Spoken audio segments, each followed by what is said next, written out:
These photos are from the St. Petersburg Museum of History exhibit, Civil Rights in the Sunshine City. It details the civil rights struggle in St. Pete, an often overlooked time in our city's history.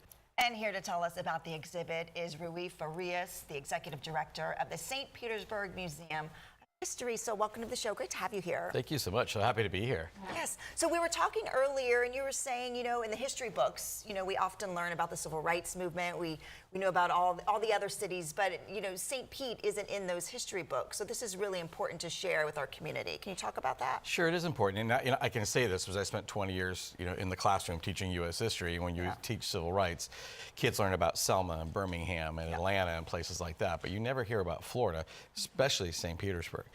And we have this pretty deep, rich civil rights history here in the state of Florida, and especially in St. Petersburg. Yeah.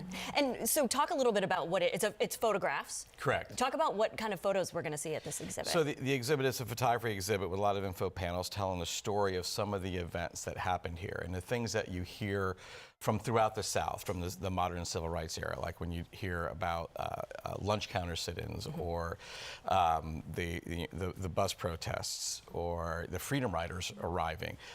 All of that happened in St. Petersburg as well, and the story's never been told. So you'll see photographs of all these events, like in 1960 when the Freedom Riders arrived in St. Petersburg. Sorry, in 1960 when the lunch counter sit-ins happened in St. Petersburg, and then 1961 when the Freedom Riders arrived.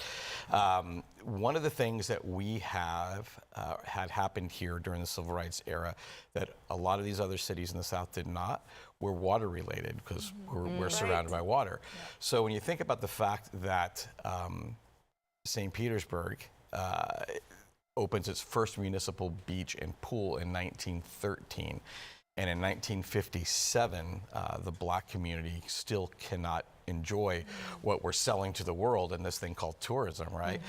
It's absolutely amazing. So we had these events called wade-ins, where a lot of civil rights activists and protesters entered Tampa Bay, entered pools to finally force integration of our water activities. That's an important piece of history, and thinking about how St. Pete and the Tampa Bay area played a role in that. It is, and it's strange because it's hard to believe, actually, because, I mean, let's be honest, there's like 3 people from St. Petersburg, right? Everybody came from somewhere else, mostly Midwest, up north. So when you think about how segregated and how entrenched the Jim Crow laws were in St. Petersburg, it's almost hard to believe, right? Especially when the African-American population actually built this city. They laid the first railroad tracks to bring the train in. They built all these massive, beautiful hotels like the Vinoy. They built the 1926 municipal pier, the $1 million pier, yet they weren't allowed to enjoy any of those amenities. St. Petersburg was, this with the invention of the word tourism, right?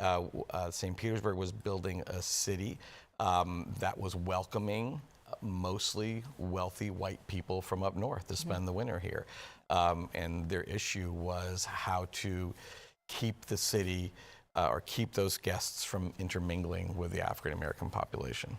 So all of this was captured in photographs. Correct. So can you talk about some of the photographs and what we will see? I guess people were taking pictures of these wade-ins and these counter sit-ins. One of the most powerful photographs that I think, there is a photograph of 2 police officers standing in front of, the yellow police caution tape on Spa Beach. So the federal government ordered Spa Beach at the foot of the pier integrated in 1957. St. Petersburg, of course, ignored those orders. And it wasn't until 1958 when a group of 8 African-American teenagers decided to use Spa Beach, and then that same day, a young black man entered Spa Pool. So Ross Wyndham, who was the city manager back then, our mayor system was not a strong mayor back then, right? So our city manager decided to shut it all down. Is that the photo right there? That's the photo right there. Yeah. So when I taught, when I used to teach at St. Pete High, I would show that photograph to my students and ask them, what do you think is happening here?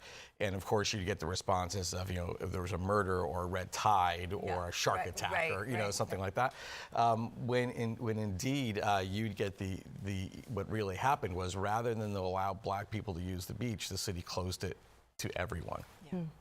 Well, you can go see these photographs. The exhibit is open right now, and it'll be open. It is open. Yeah. Wonderful. How can we find more information about you and the museum? Sure, we're located at the foot of the pier. We've been there for 103 years, and you can get all the information you want at historystpete.org.